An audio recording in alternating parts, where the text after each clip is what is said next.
Hello મિત્રો, સ્વાગત છે તમારું જયશ્રીસ કિચનમાં।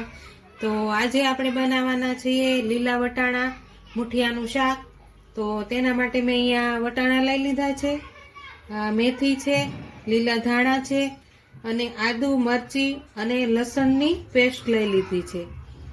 તો હવે આપણે પહેલા સૌપ્રથમ આપણે વટાણાને બાફવાના છે। તો અહીંયા મેં પાણી ગરમ કરવા મૂકી દીધું છે। હવે આપણે પહેલા વટાણાને બાફી લઈશું।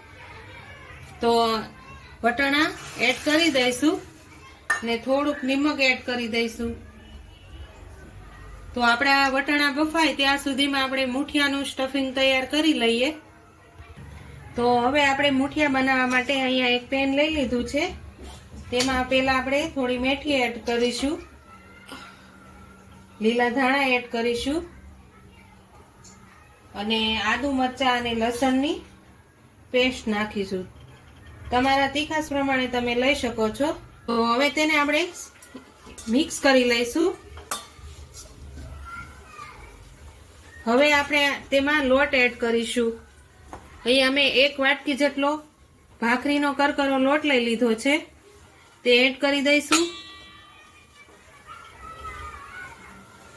અને 3 થી 4 ચમચી જેટલો આપણે ચણાનો લોટ એડ કરવાનો છે, તે લઈ લીધો છે।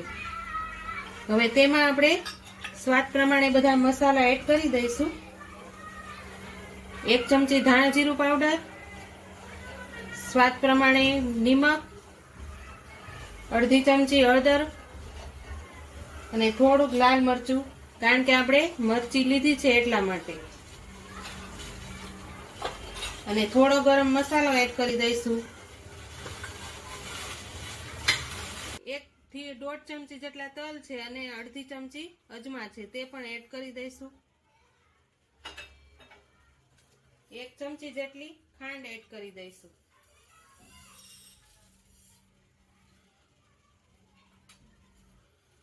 હવે તો અડધા લીંબુનો રસ એડ કરી દઈશું। 1 મોટી ચમચી જેટલું તેલ નાખી દઈશું। હવે તેને આપણે સારી રીતે મિક્સ કરી લઈશું।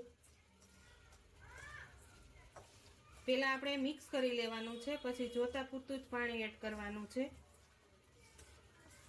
તો અત્યારે શિયાળાની ઠંડીમાં આ શાક ખાવાની ખૂબ જ મજા આવે છે।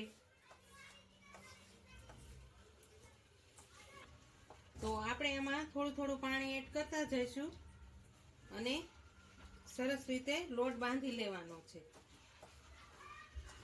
કારણ કે બહુ ઢીલું પણ ન થઈ જાય તેનું આપણે ખાસ ધ્યાન રાખવાનું છે, નહીતર ગોળી સારી વળશે નહીં। આ રીતે આપણે થોડું થોડું પાણી એડ કરવાનું છે અને એકદમ સરસ મુઠિયા બને તેવો આપણે લોટ બાંધવાનો છે। તો આપણો લોટ એકદમ સરસ રીતે બંધાઈને રેડી થઈ ગયો છે। હવે આપણે તેની નાની નાની ગોળીઓ વાળી લઈશું। થોડોક તેલ વાળો હાથ કરીને આ રીતે નાની નાની જ વાળવાની છે। આ રીતે અવળી અવળી આપણે બધી જ ગોળી વાળી લઈશું। તો આપણે બધી જ ગોળી વાળીને તૈયાર કરી લીધી છે અને આપણા વટાણા બાફવા મૂક્યા હતા તે પણ એકદમ સરસ રીતે બફાઈ ગયા છે। અને હવે આપણે ગોળીઓને પહેલા તળી લઈશું।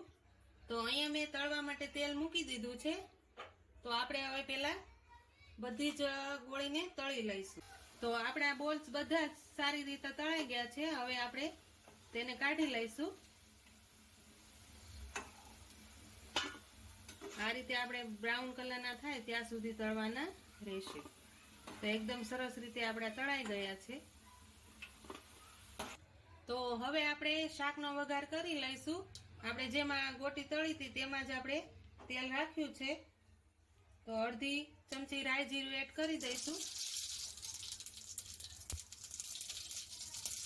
રાઈ જીરું તતરાઈ જાય પછી આપણે કાંદા અને ટમેટાનું બે ગ્રેવી કરી લીધી છે તે આપણે એડ કરી દઈશું.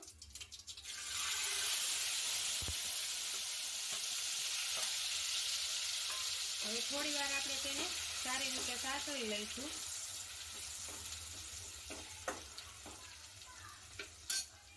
ત્યાં સુધીમાં આપણે બધા જ મસાલા એડ કરી દઈએ. અડધી ચમચી ધાણા જીરું પાવડર, સ્વાદ પ્રમાણે નિમક, અડધી ચમચી લાલ મરચું પાવડર, અડધી ચમચી હળદર ને થોડી આદુ મરચાં અને લસણની પેસ્ટ નાખીશું. તો આપણે તેને સારી રીતે મિક્સ કરી લઈશું.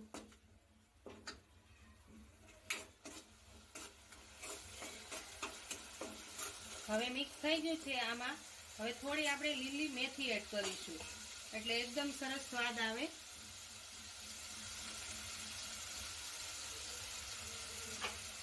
આ આપણું શાક એકદમ સરસ ટેસ્ટી ઊંધિયા જેવો સ્વાદ આવે છે તેવું બનીને તૈયાર થશે. તો આ રીતે આપણે થોડી વાર ચડવા દઈશું. તો આપણી ગ્રેવી એકદમ સરસ ચડી ગઈ છે. હવે તેમાં આપણે વટાણા એડ કરી દઈશું. વટાણા એડ કરીને સારી રીતે બધું જ મિક્સ કરી લઈશું. તો આ રીતે આપણે મિક્સ કરી લેવાનું છે.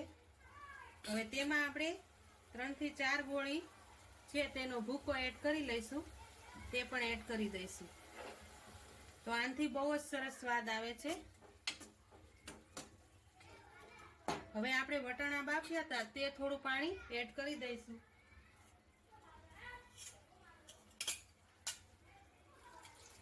સહેજ ગરમ પાણી હોય એટલે શાક સરતા જલ્દી ચડી જાય છે. આ રીતે થોડું પાણી નાખીને 5 થી 10 મિનિટ સુધી આપણે ચડવા દઈશું.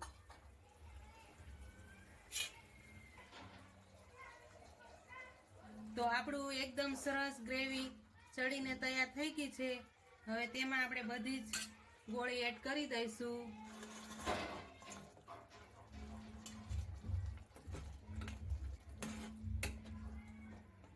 ગોળી એડ કરીને 5 મિનિટ જેવું આપણે થોડુંક કૂક થવા દઈશું. તો 5 મિનિટ આપણે રહેવા દઈશું. પછી આપણે ગેસ બંધ કરી દઈશું. તો આપણું શાક એકદમ સરસ તૈયાર થઈ ગયું છે, લચાકેદાર. તો હવે આપણે તેને ગેસ બંધ કરી દઈશું. તો તૈયાર છે આપણું શાક. હવે એક સર્વિંગ બોલમાં લઈ લેશું.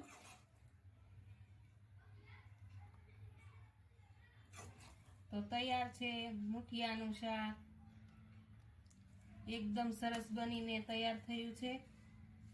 તો જો તમને મારી આ રેસીપી પસંદ આવી હોય તો લાઈક કરજો, શેર કરજો અને મારી ચેનલને સબસ્ક્રાઈબ કરજો.